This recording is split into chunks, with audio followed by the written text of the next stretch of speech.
Welcome back to Celebrity Radio. It's Alex Belfield talking to some of my favourite people and some of the world's biggest stars. And we've got one for you today, a man who was a star for over 40 years and he's still filling venues throughout the country. Jasper Carrott, how are you? Hi Alex, I'm really well, thank you. Do you know, it must be fabulous to be you. I tell you why, you've never sold out, you're still consistently popular and you're still doing what you want to do. That really is the key to show business, isn't it? I suppose so.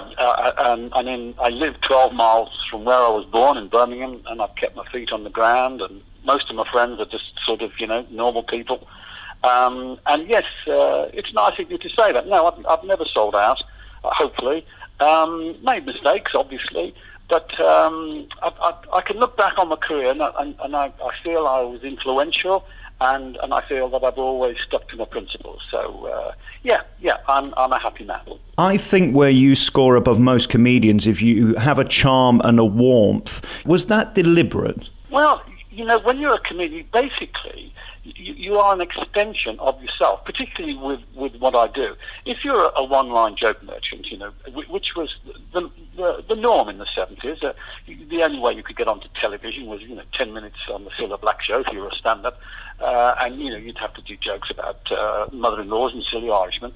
But when the raconteur style started to come through, and I got onto television, there has to be a big element of yourself when you're delivering this. I've never used bad language, for instance. Certainly never, the serious stuff that you hear, because it's just not me. I couldn't get an audience to laugh if I effed them blind. And a large part of what I did was me. Obviously I don't go around, 24 hours a day being on stage. But there was always more of me on stage than you would ever realise, and I think that was one of the mainstays of why I've been around for a long time. Because I've always said you have to be who you are, what you are, where you are, and I've always tried to be true to that. And I've never tried to be something that I wasn't, because I think the audience would spot it, and it's got me this far.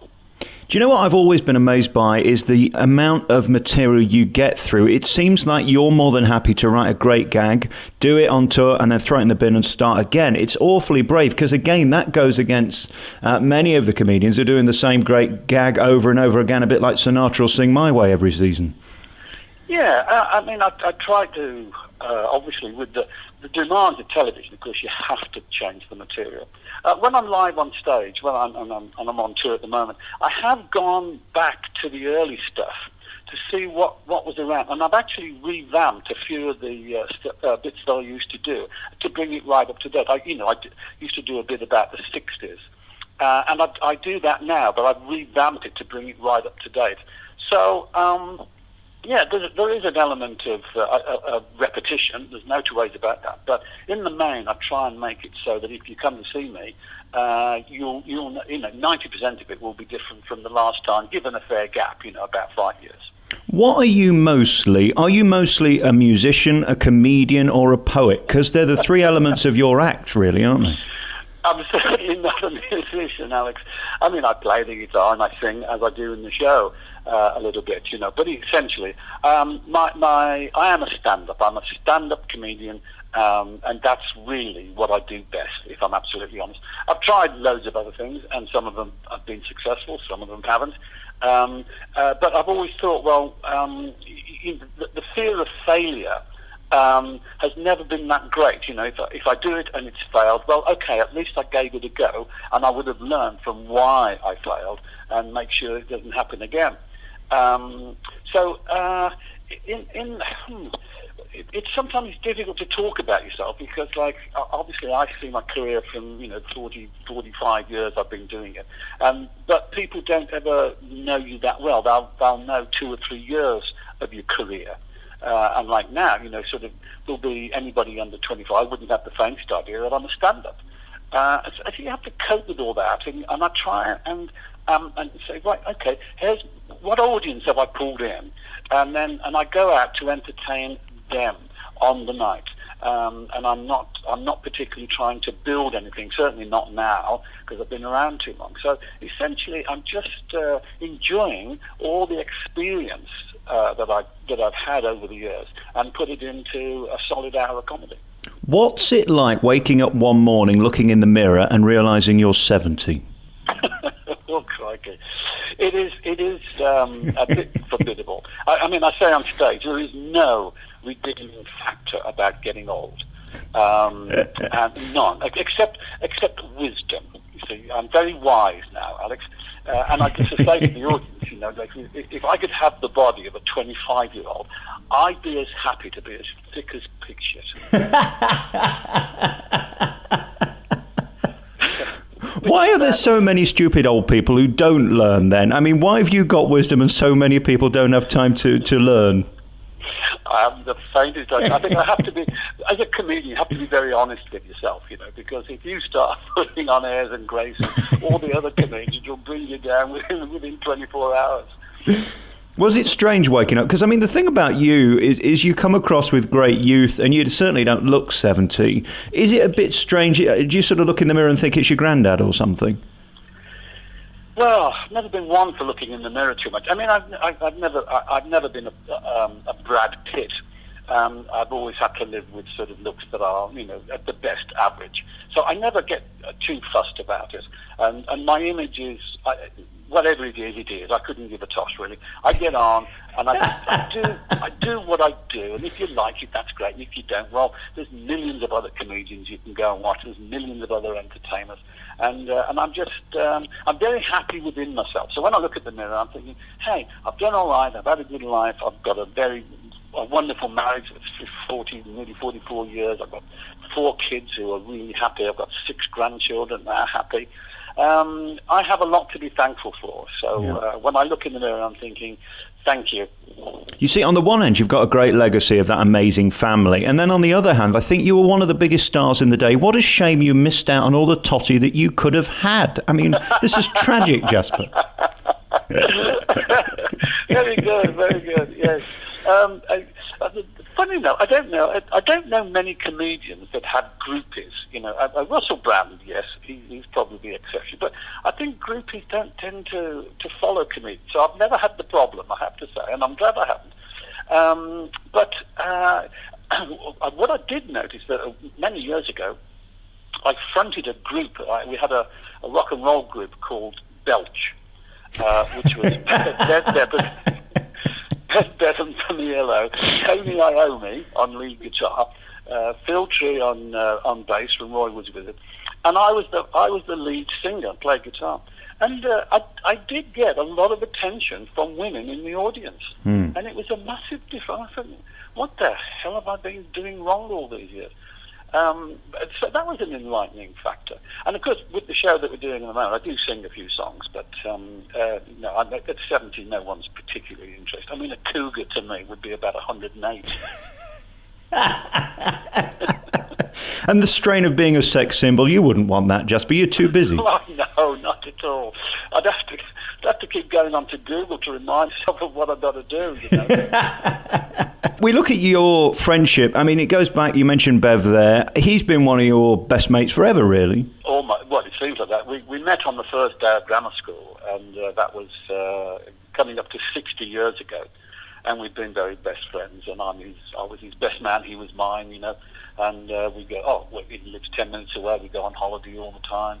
And he was he was an influence in the early days. In the fact that I thought, blimey, yes, that's a great job, you know, when you don't have to get up in the morning.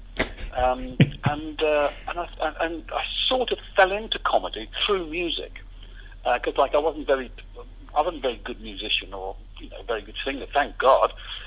So I had to rely upon funny songs and funny chaps. I always wanted to be like Bev, really. Like, oh yeah, that's a great job. And then obviously when I became successful, we were, you know, it was great because we could learn off each other, really. Yeah. And it's been a terrific friendship. It really has. And he's not the only one of 60 years. There's about 5 or 6 of us that met at grammar school, and we still see each other to this day. You know, going on holiday and stuff. And my local school, the grammar school, put a plaque on the wall. Oh. Jasper Carrott, sort of, you know, was miserable here, sort of thing. And there were, all 5 of us were, and the headline was 300 years of friendship. So that's another thing I'm very grateful for. It's great, isn't it, that you've made it to this point in your career and you're still sane. You've never been locked up as far as I'm aware. Well, it's certainly not on Google.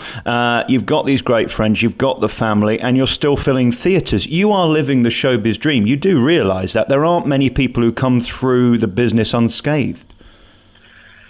I suppose you're right, yes. I mean, obviously, life is full of ups and downs. I mean, my daughter is in the business, and I never had any compunction about encouraging her to be an actress, because I said the highs are fantastic, but the lows can be pretty dreadful, and you need to have a lot of support around you to get you through the lows, because it's easy living on a high.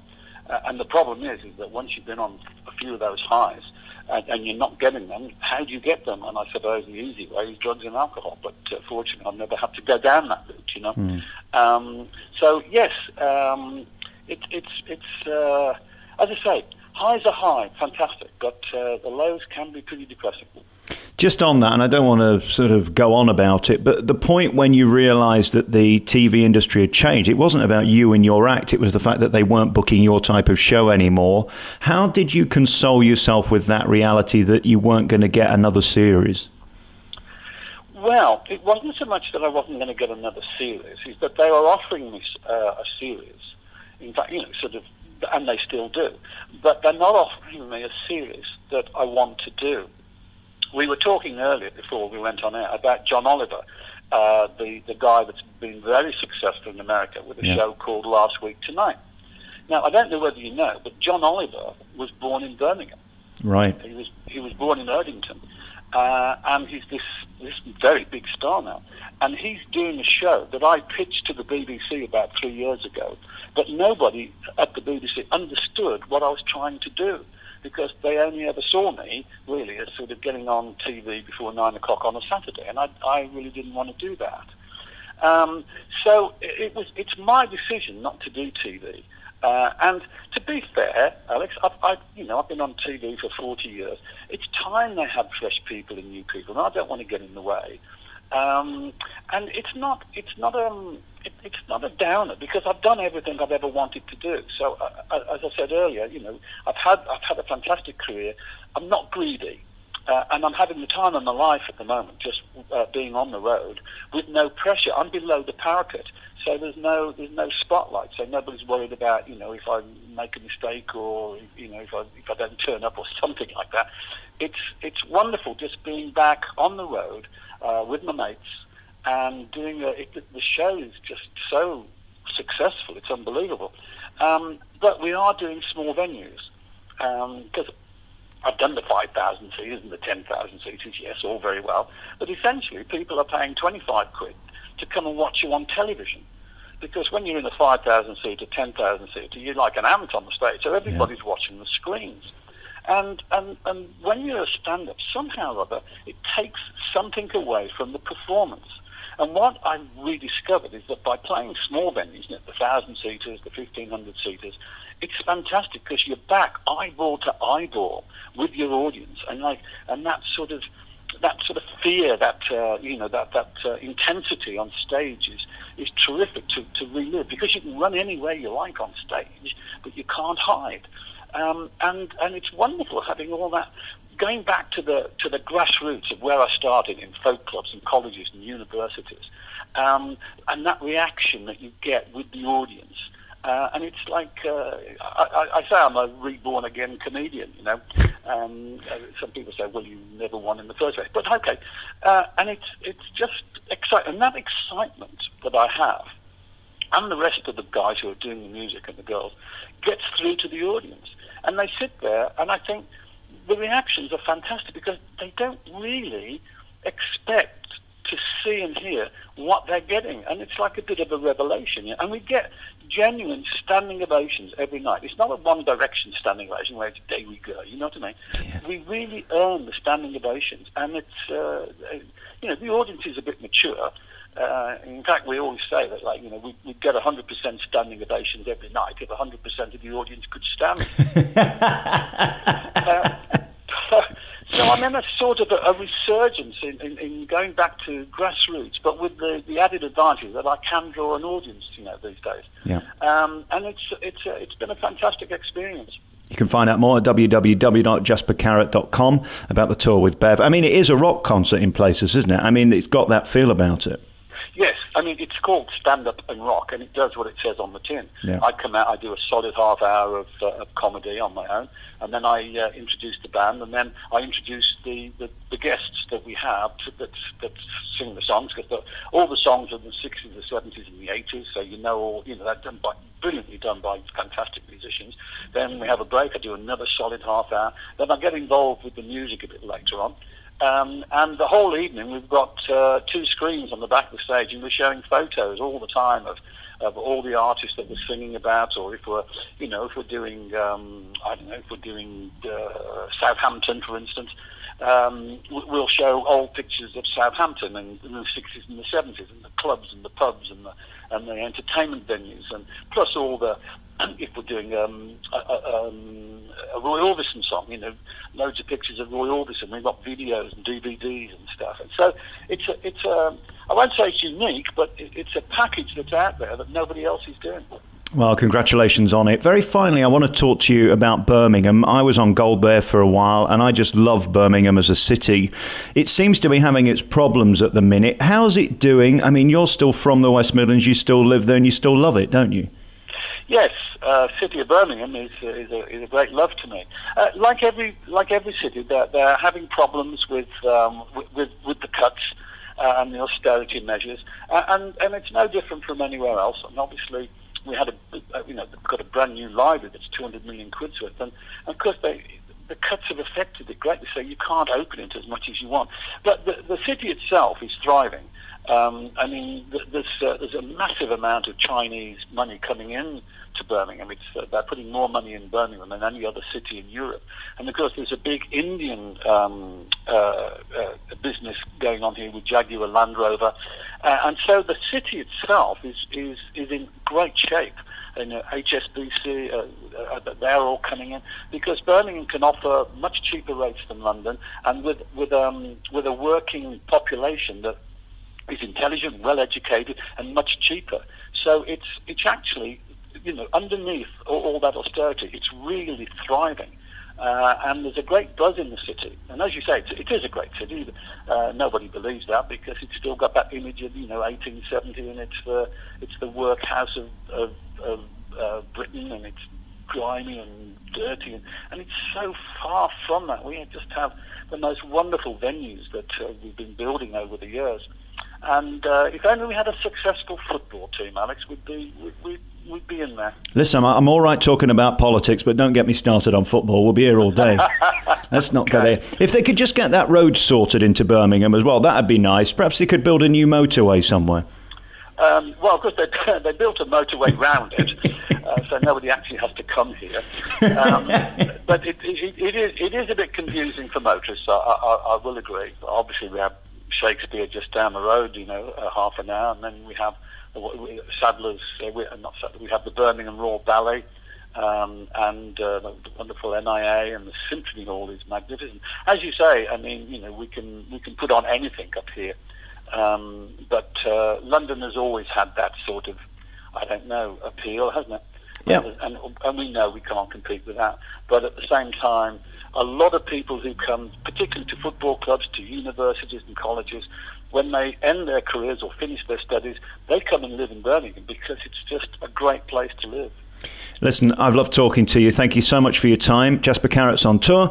You can see the show by finding out all the dates at www.jaspercarrott.com. I hope you realise how much you mean to people and the love that you've given to them and the fun and the laughs, because really you are one of our greats. And the thing about your material as well is it does have an importance. You do talk about stuff. Aside from all the nonsense, you've got an opinion, and there aren't really that many comedians who make us think. And I hope you realise how much we appreciate that.